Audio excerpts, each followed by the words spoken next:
Olá pessoal, então nesse vídeo nós vamos dar continuidade à nossa discussão sobre eletrostática e hoje eu gostaria de abordar um tema muito importante que é o tópico sobre a lei de Gauss aplicado aos fenômenos eletrostáticos, né? Então o que eu gostaria de fazer nesse vídeo é obter a lei de Gauss tanto na sua forma global, em termos de uma integral, quanto na sua forma local, em termos do divergente do campo elétrico. Então a gente viu no vídeo passado que o campo elétrico ele pode ser descrito da seguinte maneira. Então, o campo elétrico calculado numa posição R, né, ele pode ser descrito através da seguinte integral, né? 1 sobre 4πε0, uma integral de volume, densidade volumétrica de cargas, né, dividido pela distância ao quadrado entre esse elemento de carga que eu estou olhando, né, que eu estou calculando, e a posição que eu estou observando, né, a posição do observador, vezes o elemento de volume dessa distribuição de carga na direção do vetor R chapéu, que liga o observador à distribuição de carga. Então, esquematicamente, a gente pode escrever o seguinte: a gente tem uma distribuição finita de carga, tá? Uma distribuição volumétrica. Aqui eu tenho um volume qualquer. Dentro desse volume eu tenho um elemento de volume, tá? Esse pequeno cubo infinitesimal, um volume de tal linha. Tá? E aí eu tenho a posição onde eu estou calculando o campo elétrico, onde eu tenho meu aparato de medida e eu estou querendo calcular o campo elétrico produzido por esse pequeno elemento de carga de tal linha. Tá? Então, vamos, por exemplo, aqui a posição do observador. Então, aqui eu estou calculando o campo elétrico. Tá? E na posição R. Tá? Para eu designar especificamente a posição do observador, eu preciso definir um sistema de coordenadas. Então, eu vou definir uma origem aqui do sistema de coordenadas e eu vou definir uma distância. Tá? Essa é a distância. Opa, vou fazer assim. Esse é o vetor distância que especifica a posição do observador. Tá? Vou chamar isso aqui de vetor R. E a posição do elemento volumétrico de carga é dado por esse outro vetor R', usando a nossa notação. Né? R é a posição do observador e R' é a posição da carga. E a distância entre o observador e o elemento de carga é dado por esse outro vetor aqui que a gente está chamando de R maiúsculo. Né? Esse aqui. E nessa linha que liga o elemento de carga até o observador tem um vetor R maiúsculo chapéu. Tá? Então, só para relembrar, né? Isso aqui a gente já definiu lá na frente. Então, o R, né, o módulo de R, quer dizer, o módulo do vetor R é R menos R'. Tá? Só para deixar especificado. Então, a princípio, por essa relação aqui em cima, eu tenho condições de definir o campo elétrico. Então, dado uma distribuição de cargas, eu tenho condições de encontrar o campo elétrico em qualquer posição. Tendo o campo elétrico em qualquer posição, eu posso encontrar a força. Né? A força, nessa mesma posição R, a gente já viu, ela é o produto entre a carga de prova, que eu posso colocar nessa mesma posição aqui, R, tá? Vezes o campo elétrico que eu acabei de calcular. Tá? Então, de fato, o problema da eletrostática ele pode ser, vamos dizer, resumido nessas duas equações. Dado uma distribuição de cargas, calculo o campo elétrico. Dado o campo elétrico, eu calculo a força. Tá? Mas isso é do ponto de vista teórico, né? Esse realmente está colocado o problema da eletrostática, eu tenho que ser capaz de resolver essa integral. Então, esse é o problema prático, né? Muitas vezes eu não tenho condições de resolver essa integral. Ela é muito complicada, o sistema, a distribuição de carga é uma distribuição que não tem simetria, então eu não consigo simplificar esse integrando para realizar a integral. Tá? Então, algumas vezes é difícil a gente resolver essa integral diretamente. Então, é importante a gente tentar reescrever as equações de eletrostática, né? Reescrever essas equações fundamentais do ponto de vista local, usando não integrais, mas derivadas, tá? Escrevendo uma equação diferencial para o campo elétrico, que muitas vezes é mais simples de ser resolvida do que essa integral, tá? Mas antes da gente passar esse trabalho, eu queria falar um pouquinho sobre linhas de campo, as linhas do campo elétrico, tá? Para a gente ter algum insight de como relacionar a quantidade de carga numa certa região do espaço com o fluxo de campo, das linhas de campo através de uma certa superfície, tá? Então, por exemplo, vamos imaginar que a gente tem uma certa carga, tá? Uma carga positiva, tá? Então, esse aqui é Q maior que zero, tá? E as linhas de campo são desse tipo, né? Saindo, as linhas de campo elétrico, elas estão saindo de forma radial, né? A partir desse centro onde eu tenho a minha carga, tá? Isso a gente já sabe, né? É assim que funciona. A gente tem esse tipo de linhas de campo elétrico produzidas por essa carga positiva, tá? E se a gente pensar em termos de densidade de linhas de campo, ou seja, quantas linhas de campo atravessam uma certa área, né? Eu posso imaginar uma superfície aqui, tá? Vamos imaginar que isso aqui está em 3 dimensões, né? Então eu tenho uma carga e está saindo linhas de campo em todas as direções, né? Inclusive saindo da página aqui ou entrando na página também, não só bidimensional. E imagine que essa figura em verde aqui que eu estou desenhando é uma superfície esférica. Então a pergunta como eu calculo a densidade de linhas de campo?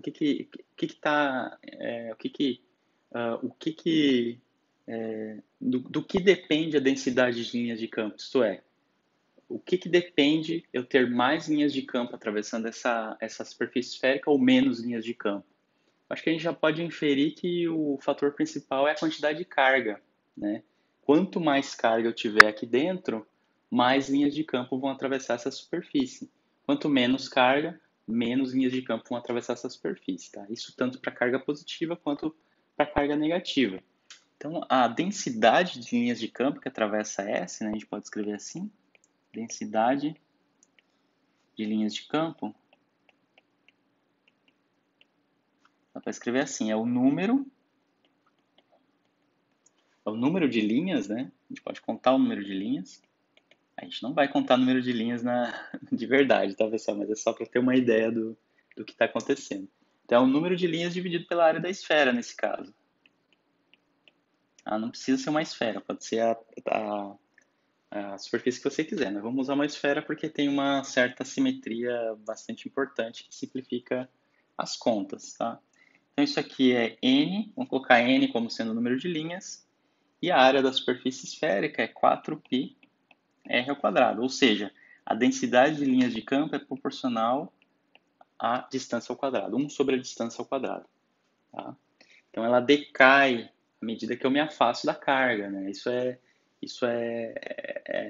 Assim, é bem claro por essa figura, né? À medida que eu estou aqui perto, eu sinto mais as linhas de campo, à medida que eu estou afastado, essas linhas de campo vão divergir num ângulo cada vez maior, e eu não vou sentir tanto o campo elétrico, tá? Então a densidade de linhas de campo, o número de linhas que atravessa essa superfície é proporcional a 1 sobre r quadrado, né? A distância ao quadrado, tá? O inverso da distância ao quadrado. O mesmo vale para uma carga negativa, e aí a partir dessa discussão a gente pode definir uma nova quantidade, que é o fluxo do campo elétrico. O fluxo do campo elétrico, né? O próprio conceito de fluxo ele só faz sentido se eu tiver uma superfície associada, né? O fluxo através de uma área, o fluxo através de uma superfície, né? Então, é o fluxo através de alguma coisa. Então, o fluxo de E do campo elétrico através de uma superfície S. De uma superfície S, tá? Então, vamos definir ele da seguinte maneira. Tetragrega φ com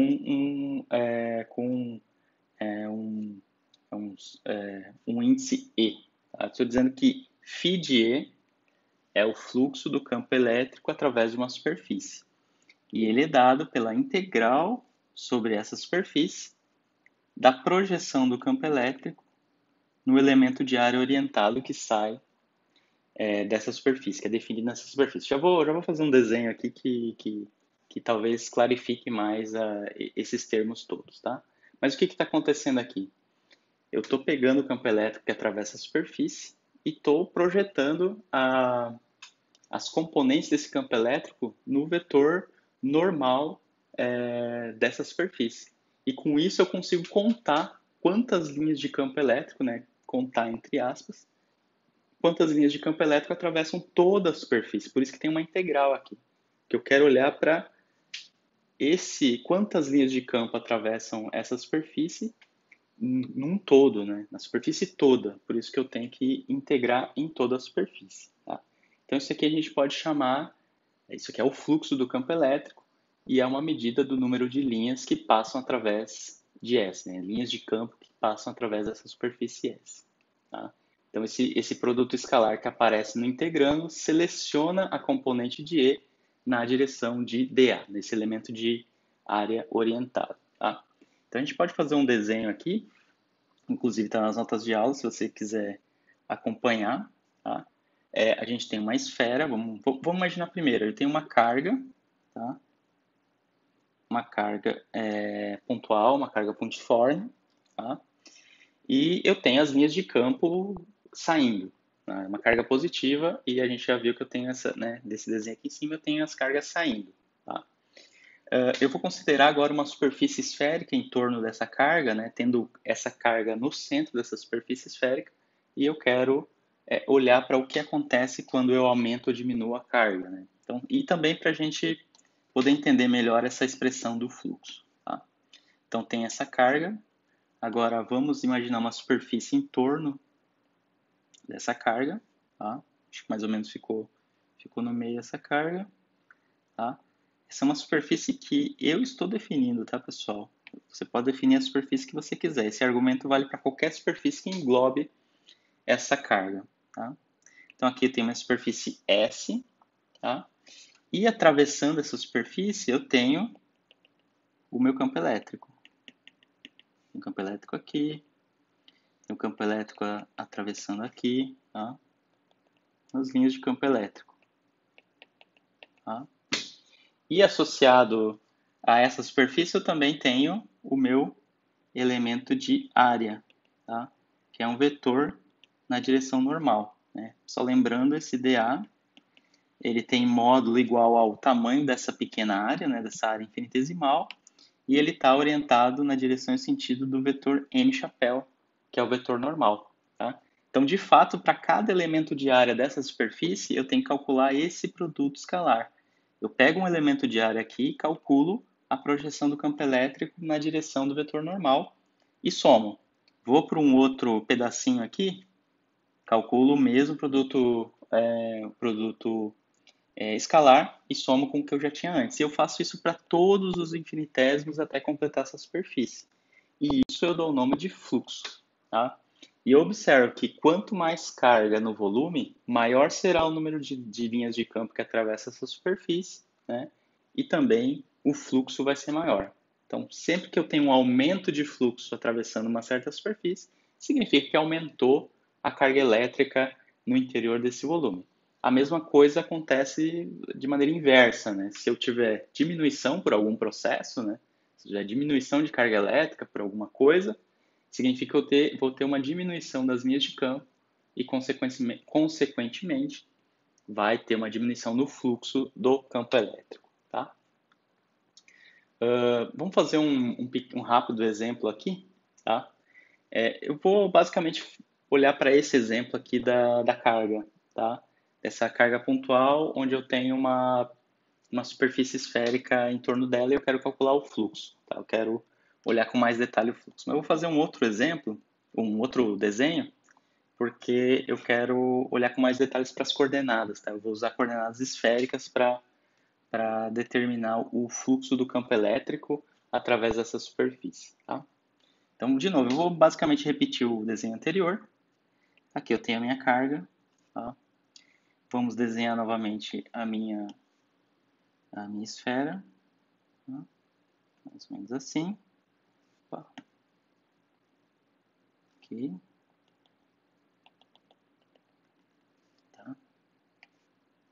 só arrumar aqui essa ferramenta. Tá. Assim. Tá aí a minha esfera. Para eu calcular o fluxo do campo elétrico, eu preciso, tudo bem, eu tenho aqui as minhas linhas de campo, né? Eu tenho meu campo E atravessando aqui, tá? E eu tenho um vetor normal a essa superfície também, né? Se eu usar coordenadas esféricas, tá? O vetor normal a essa superfície é o vetor R chapéu, tá? Só para lembrar as coordenadas esféricas, né? É R, θ e φ, onde R é uma coordenada radial, θ e φ são coordenadas angulares, tá? R é a coordenada que mede essa distância desde o centro até um certo ponto no espaço de maneira radial, tá? Θ, se você lembrar, essa aqui seria a coordenada radial, tá? A coordenada θ é essa aqui, é esse ângulo, tá? Esse ângulo que mede que mediria essa direção longitudinal, tá? E aqui eu tenho esse outro ângulo φ que está aqui nesse corte da esfera, né? Ele está definido aqui, ó. Vamos botar aqui assim, tá? Então, o θ, ele vai de 0 a π. O φ, ele vai de 0 a 2π. Então, o φ, né, que é essa outra coordenada aqui, ela define esse círculo, né? Ela define esse corte na esfera, tá? Ela define esse tipo de figura geométrica. O θ, ele define esse outro tipo de distância e o R define quão longe eu estou do centro da esfera, tá?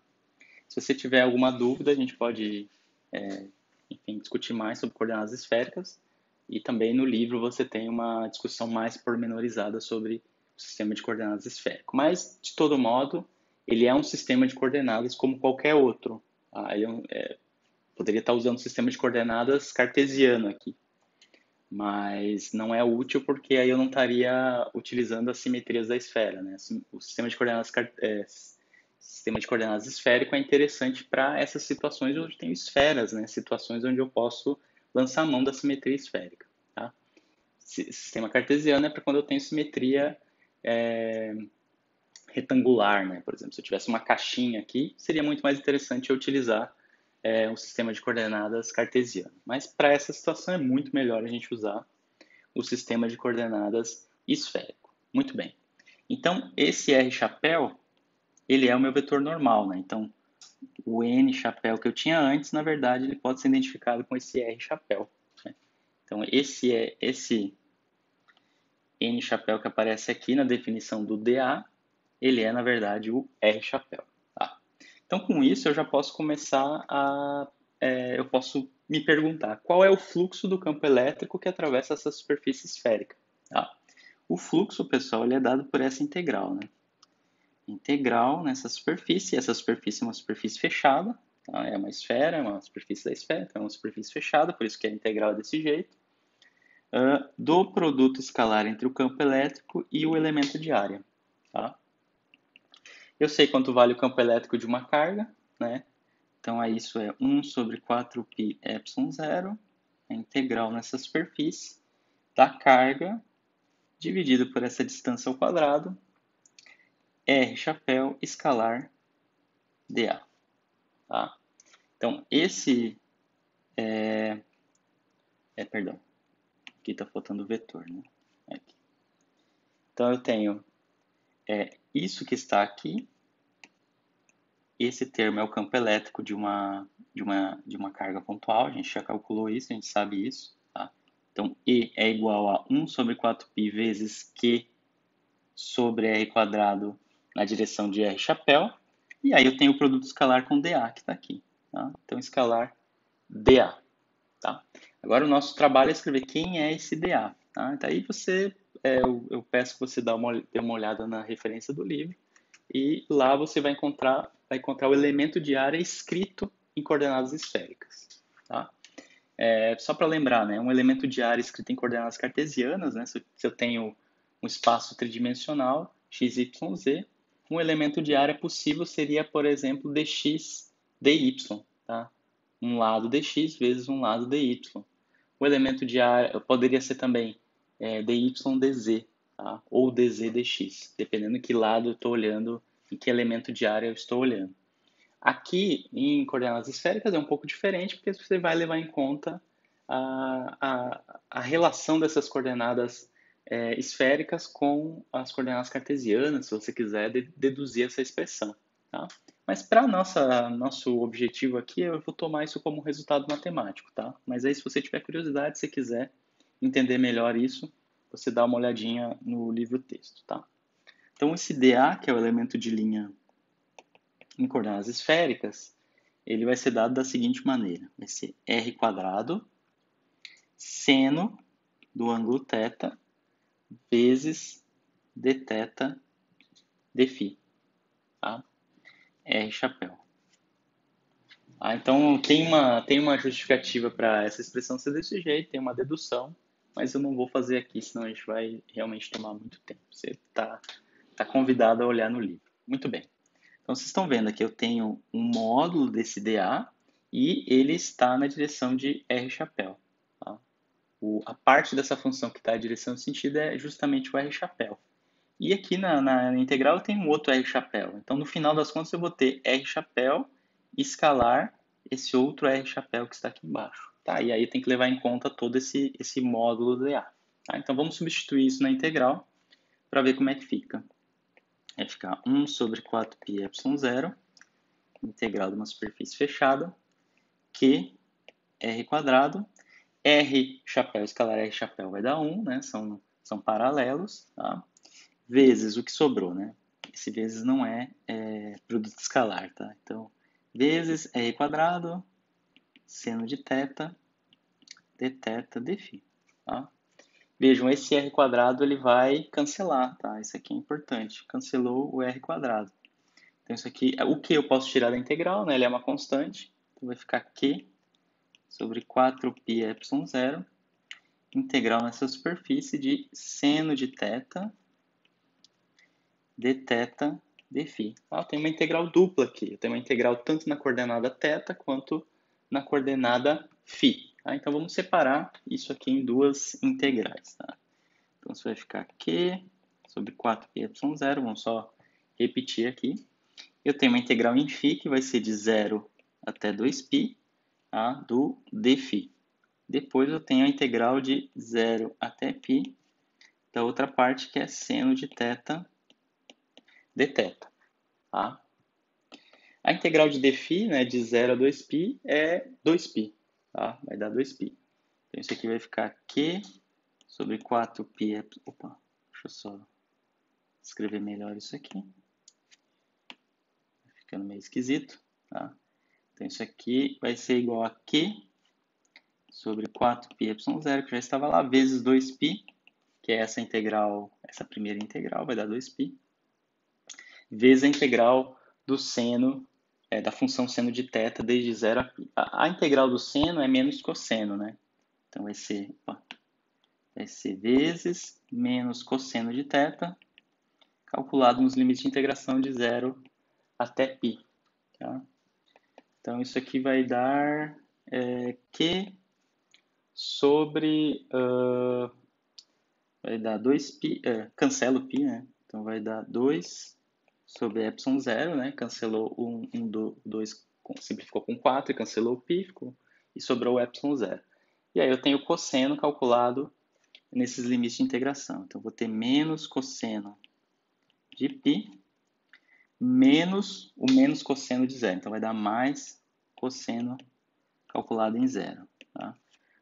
Cosseno de π, esse cosseno de π é menos 1, e cosseno de 0 é igual a 1. Tá? Mas aí eu tenho esse menos aqui em cima, então vai ficar 1 mais 1. Então, no final vai dar 2. Então, o resultado disso aqui é 2. Tá? Então, no fim das contas, isso aqui vai ser igual a Q sobre ε0, já que o 2 que vem desse cálculo do cosseno cancela com esse 2 no denominador do coeficiente aqui dessa expressão. Então, o resultado é Q sobre ε0.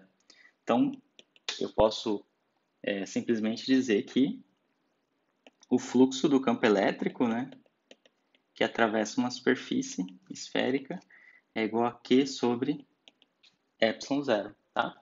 Eu usei uma superfície esférica para deduzir esse resultado, mas esse resultado é absolutamente geral. Tá? Então, está aqui estabelecido que o fluxo das linhas de campo que atravessam uma superfície está relacionado diretamente com a carga elétrica que está lá dentro desse volume. Tá? Essa é a lei de Gauss na sua forma integral. Tá? Essa aqui é a lei de Gauss. A lei de Gauss da eletrostática na forma integral. Resultado importantíssimo. Então, fluxo de campo elétrico através de uma superfície, a quantidade de linhas de campo que eu posso calcular, que eu posso observar, está relacionado com a quantidade de carga lá dentro. Tá? Veja bem, é a carga que está lá dentro dessa superfície. Tá? Agora eu posso generalizar esse resultado para N cargas, né, se eu quiser, tá? seguindo o que a gente tem nas notas de aula. A gente tem o seguinte, eu posso considerar diversas cargas aqui, Q1, Q2, Q3, Q4 até Qn. Tá? E aí eu considero uma esfera, né? Eu considero uma superfície gaussiana aqui em torno dessas cargas. Né? Vamos ver aqui. Tá. Aqui eu tenho uma superfície esférica. Tá? E eu posso fazer o mesmo trabalho que eu fiz para uma carga. Né? Eu pego uma dessas cargas, calculo o campo elétrico e calculo o fluxo através dessa superfície S. Pego uma outra carga, vou lá e calculo o campo elétrico e calculo o fluxo. Tá? Então, eu posso calcular o fluxo do campo elétrico devido a cada uma dessas cargas separadamente. Mas como vale o princípio da superposição linear na teoria eletromagnética clássica, então eu posso somar esses fluxos diretamente. Né? Se eu quiser calcular o fluxo total produzido por cada uma dessas cargas. Eu calculo cada fluxo separadamente e depois somo. Tá? Então, o fluxo total através dessa superfície vai ser a integral através dessa superfície, né? Integral nessa superfície desse produto escalar, né? Que é o E escalar dA. Aí esse campo elétrico é o campo elétrico que é uma soma. Né? O campo elétrico devido a cada uma dessas cargas que estão lá dentro. Tá? Então, vou colocar essa soma. Onde esse E ele vai rotular cada uma das cargas. Né? Então, vai ter E escalar dA. Né? Então, por exemplo, para I igual a 1, eu tenho o campo da carga 1 escalar dA. Então, estou pegando o campo dessa carga. Depois, I igual a 2, eu vou pegar o campo dessa outra carga que é 2 e assim por diante. Tá? Eu posso tirar essa somatória da integral.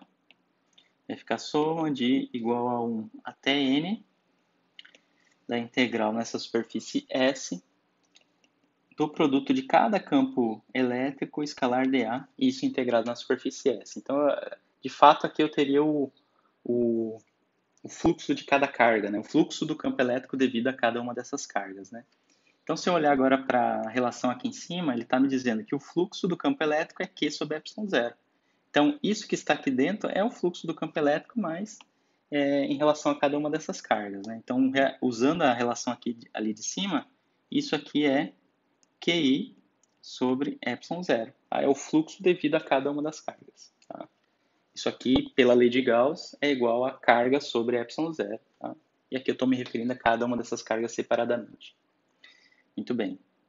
Então, isso aqui, no fim das contas, é soma desde I igual a 1 até N de QI sobre ε0. Mas veja, então aqui eu tenho a soma de QI, né? Cada um dos QIs. Então, no fim das contas, aqui eu tenho a carga total dentro dessa superfície, né? Nesse volume englobado pela superfície S. Então, aí, isso aqui justamente é a carga total, que o livro, né, o Griffiths gosta de chamar de carga encerrada. Tá? É a carga encerrada pela superfície S. É a carga que está aqui dentro, a carga total encerrada por essa superfície fechada. Tá? É a carga total, né? A carga total que está lá dentro de S. Tá? Então, aqui a gente tem uma generalização para a lei de Gauss eletrostática. Né? Então, eu tenho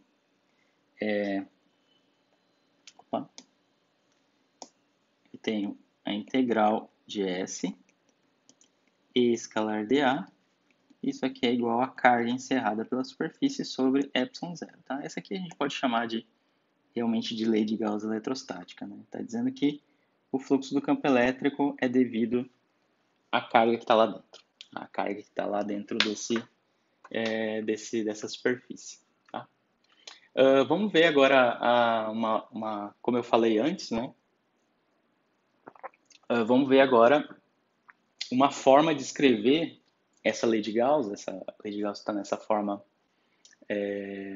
integral, uma forma diferencial, que muitas vezes é útil para a gente para resolver problemas, né? Quando a gente não sabe resolver aquela integral envolvendo a densidade de cargas. Tá? Então, para isso, né, vamos colocar aqui um título. Eu também vou usar o teorema do divergente, tá? O teorema fundamental para divergentes que a gente viu na unidade anterior. Tá? Então, vamos escrever assim, a forma diferencial da lei de Gauss. Uma forma que não envolva uma integral, uma forma local, uma forma que envolva diferenciais, né? Envolva equações diferenciais que em relação às componentes do campo elétrico. Tá? A gente já vai ver isso com detalhe. Só lembrando do teorema de Gauss, né? Teorema da divergência, ou teorema do divergente, ou teorema fundamental do divergente, enfim, para divergentes. O teorema do divergente, ele diz o seguinte, que a integral em uma superfície de E escalar dA é igual à integral no volume, né, onde S engloba esse volume, do divergente desse campo elétrico, né, integrado no volume. Tá? Então, a lei de Gauss, né, o teorema do divergente, ele relaciona uma integral de superfície com uma integral de volume. Só que os integrandos, eles modificam. Né? Aqui eu tenho o próprio campo, o fluxo do próprio campo através de uma superfície. E aqui eu tenho o divergente, né, seria uma derivada desse campo no volume. Então, relaciono informação que eu tenho num volume com informação que eu tenho na superfície. Né? Eu estou dizendo que a informação das derivadas, entre aspas aqui, que não é só as derivadas, né, do campo elétrico, num volume está relacionado com o próprio campo, né, não suas derivadas, calculados na superfície. Tá? É isso que está dizendo o teorema do divergente. Então, só para lembrar, eu tenho um volume, um certo volume qualquer, fechado. Tá? Quer dizer, peraí. Aqui dentro eu tenho um volume, né, que está cercado por uma superfície S. Tá? Então, isso que eu estou me referindo aqui, eles estão ligados. Né? A superfície e o volume que aparecem no teorema do divergente não são superfícies e volumes quaisquer. Esse S é sempre fronteira desse volume. Tá? Beleza, esse é o teorema do divergente. Outro ingrediente que eu preciso para mostrar o que eu quero, além do teorema divergente, é uma outra expressão para representar a carga que está aqui dentro desse volume. Tá? A gente sabe pela lei de Gauss que o fluxo está relacionado com a carga encerrada, né? A carga encerrada por essa superfície. E uma maneira de escrever a carga total dentro de um volume, dentro de uma superfície, é através da integral nesse volume da densidade. Tá? Então aqui simplesmente eu estou dizendo que eu tenho uma densidade de carga numa certa região, um certo volume, e eu estou integrando essa densidade no volume, portanto eu vou ter a carga total. Tá? Só vocês lembrarem da definição de densidade. Né? Eu tenho uma densidade, ela vai ser a quantidade de carga dividido pelo volume. Tá? Portanto, a carga total vai ser a densidade vezes o volume. Só que aqui eu estou levando em conta um volume geral, né? Um volume complicado. Tá? E aí eu preciso levar em conta essa integral. Tá? Então, só para lembrar aqui. Então, uma maneira de representar a carga total é integrar a densidade no volume como um todo. Tá? Então, vamos usar esse segundo resultado na lei de Gauss na forma integral e ver o que acontece. Tá? Então, pela lei de Gauss, eu tenho que a integral em S de E escalar dA é igual a carga encerrada por esse volume dividido por ε0. Essa carga encerrada, por essa relação, ela é dada por essa integral de volume, né? Então, vamos substituir aqui esse 1 sobre ε0, integral de volume de ρ R de tal linha. Tá? Então, deixa eu passar... bom, pode deixar ele ali. Bom, posso passar esse ε0 para dentro, só para deixar mais... talvez mais claro. Só para deixar mais limpo aqui, sem essas constantes. Tá? Então, por um lado, eu tenho isso. Eu tenho aqui a integral em S de E escalar dA vai ser igual à integral do volume da densidade, né? Da densidade volumétrica de carga, dividido por ε0, tá? Integrado nesse volume. Tá? Foi esse resultado que eu obtive só utilizando essa relação aqui. Tá? Por um lado, eu tenho isso, mas, por outro lado, pelo teorema do divergente aqui em cima, veja só, esse mesmo fluxo aqui, E escalar dA, essa mesma integral E escalar dA, que é igual a essa relação que envolve a densidade de carga, também é igual ao divergente do campo elétrico integrado em V. Tá? Então, isso aqui também é igual, pelo teorema do divergente agora, a integral no volume do divergente de E integrado em d tal, integrado nesse volume. Tá? Então, vocês estão vendo agora, eu tenho duas integrais de volume, desse lado e desse lado. Tá? Eu posso juntar essas integrais, tá? Passar de um lado para o outro cada uma dessas relações, porque eu tenho aqui operações idênticas, né? Eu estou sempre integrando, aqui está faltando, né? Um d tal linha, tá? Só para deixar a notação igual, eu estou sempre integrando, calculando o divergente nesse mesmo volume, tá? Cujo elemento infinitesimal de volume é d tal linha. Tá? Então, dessas duas expressões aqui, eu posso juntar elas, né, sob o mesmo sinal de integral, eu vou ter o seguinte, integral no volume do, vamos colocar assim, divergente de E menos ρ de R' dividido por ε0 de tal linha. Tá? Isso aqui é igual a zero. Estou olhando para essas duas expressões aqui. Então, agora a gente tem que olhar para o que a gente tem aqui nessa equação. Olha só. A gente tem uma equação e ela tem que ser satisfeita. Então, ela está dizendo que tudo isso aqui que está desse lado esquerdo tem que ser igual a zero. Mas vamos analisar o lado esquerdo. Eu tenho um d tal linha, que é um elemento de volume qualquer. Eu não sei se é um elemento de volume da esfera, elemento de volume da esfera, do cilindro, de um cubo, ou de qualquer outra figura geométrica que você quiser, qualquer densidade de cargas, qualquer volume que você queira aí, mais complicado que você quer. Então, isso aqui é absolutamente arbitrário. Então, isso aqui não pode ser zero, né? Se ele for zero, a gente tem a solução trivial, né? Zero igual a zero. Isso não me traz informação nenhuma. A outra maneira de satisfazer essa equação é que esse integrando aqui seja zero. Que isso aqui que está entre chaves seja identicamente nulo, para que essa relação seja verdadeira. Então, a única conclusão que eu posso tirar daqui é que divergente de E menos ρ calculado em R' sobre ε0 seja igual a zero. Tá?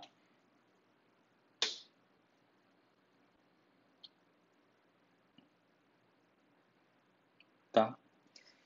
Deixa eu só, antes de seguir, deixa eu só ajeitar essa notação. Vou escrever todo esse R', eu vou só escrever epsilon. Tá? ε0 igual a zero. Portanto, divergente de E é igual a ρ sobre ε0. E essa aqui é a nossa lei de Gauss da eletrostática na forma diferencial. Lei de Gauss da eletrostática na forma diferencial.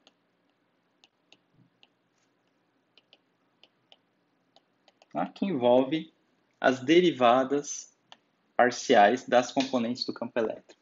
Tá me dizendo o seguinte, que o divergente do campo elétrico, né, a divergência de linhas ou a convergência de linhas está ligada com a densidade de carga numa certa região, tá? Num certo ponto. Essa é uma equação local, ela envolve variações do campo elétrico nas vizinhanças de um ponto, né? Ela envolve variações da densidade de carga num ponto. Quando eu tenho a forma integral, eu estou olhando para o espaço como um todo, né? A superfície que engloba todas as cargas e não as vizinhanças de um ponto, tá? Então aqui temos as duas expressões para a lei de Gauss, tá? Então, só para resumir, eu tenho a forma integral, que é integral de E escalar dA igual a carga total encerrada sobre ε0. E eu tenho também que o divergente de E é igual a densidade de carga dividido por ε0. Tá? Essas duas relações são equivalentes. Tá? Uma está levando em conta a superfície que engloba o volume todo e a carga total. E a segunda aqui, a forma diferencial, leva em conta as densidades, ou seja, carga por unidade de volume. No primeiro caso, eu tenho a carga total. Aqui eu tenho carga por unidade de volume. Então, é uma coisa local, é uma coisa que vale para uma certa vizinhança, tá? Para um certo ponto. Tá? Tem que ter sempre isso em mente. Se eu quero olhar quantidades globais, se eu quero olhar conservação de carga elétrica de forma global no espaço, eu olho para essa relação. Se eu quero algo que me pergunte, qual é o campo elétrico nesse ponto? Muitas vezes eu posso usar a lei de Gauss na forma diferencial, que simplifica mais o meu problema. Tá? Então eu vou ficar por aqui. Tá? Nessa videoaula a gente viu as consequências, basicamente as consequências da lei de Coulomb, né? Que a lei de Coulomb, vamos voltar aqui no início. A lei de Coulomb é que me permite escrever, por exemplo, o campo elétrico de uma distribuição de cargas dessa maneira, né? Como sendo sempre carga dividido pela distância ao quadrado entre o observador e o objeto, a carga ou o elemento de carga que está produzindo esse campo elétrico, né? Então, eu escrever carga sobre R quadrado é sempre uma consequência, é sempre porque vale a lei de Gauss. Tá? Então, dado isso, a gente analisou o que significa o fluxo de um campo através de uma superfície, do que ele depende, né, o mais importante, do que depende o fluxo do campo elétrico, e a gente viu que basicamente é a quantidade de carga que está lá dentro dessa área, enfim, que está no interior dessa superfície fechada que a gente considerou. A gente olhou também para o problema do fluxo de uma carga através de uma superfície esférica, usando explicitamente coordenadas esféricas, tá? Quem quiser dar uma olhada, dê uma olhada, senão use isso aqui como um resultado matemático, tá? E a gente obtém o resultado que a gente chamou de lei de Gauss na forma integral. Basicamente, essencialmente não é bem essa, né? Essa aqui vale para uma carga, mas se a gente fizer a generalização para várias cargas que estão lá no interior de uma superfície, a gente vai encontrar a lei de Gauss na forma integral, que diz que o fluxo do campo elétrico através de uma superfície é diretamente proporcional à carga total que está dentro dessa superfície, né, que produz esse fluxo do campo elétrico. Então, é um resultado bastante importante. Se a gente quiser uma forma diferencial para a lei de Gauss, a gente usa o teorema do divergente e usa essa expressão para representar a carga total. Usando essas duas expressões, a gente obtém que o divergente do campo elétrico é diretamente proporcional, né, é 1 sobre ε0 vezes a densidade de cargas. Tá? Esses são os dois resultados mais importantes dessa discussão. Tá? No que continua essa discussão, pessoal, a gente vai ver a gente vai olhar agora, a gente está vendo aqui que a gente tem um divergente do campo elétrico. Eu também quero saber qual é o rotacional do campo elétrico. Né? A gente tem esse campo vetorial para trabalhar e a gente já viu que o divergente dele está relacionado com densidade de carga aqui pela lei de Gauss na forma diferencial. Agora eu quero olhar para o rotacional do campo elétrico, né? E qual outra quantidade que ele está relacionado, né? A gente vai ver que ele está relacionado com a definição de potencial eletrostático, tá? De potencial elétrico. A gente vai ver na próxima discussão o que é o potencial elétrico e qual é a consequência do ponto de vista formal, né? O que é o rotacional do E, o que ele representa. Né? Depois disso, a gente pode juntar esses dois resultados, né, do divergente do campo elétrico e do rotacional do campo elétrico, para escrever a equação de Poisson e a equação de Laplace, que são as equações que basicamente resumem toda a eletrostática numa única equação diferencial, né? É uma equação que é dada em termos dos potenciais. Tá? Então isso vai ser uma discussão para a próxima videoaula, tá bom? Então vou ficar por aqui e obrigado.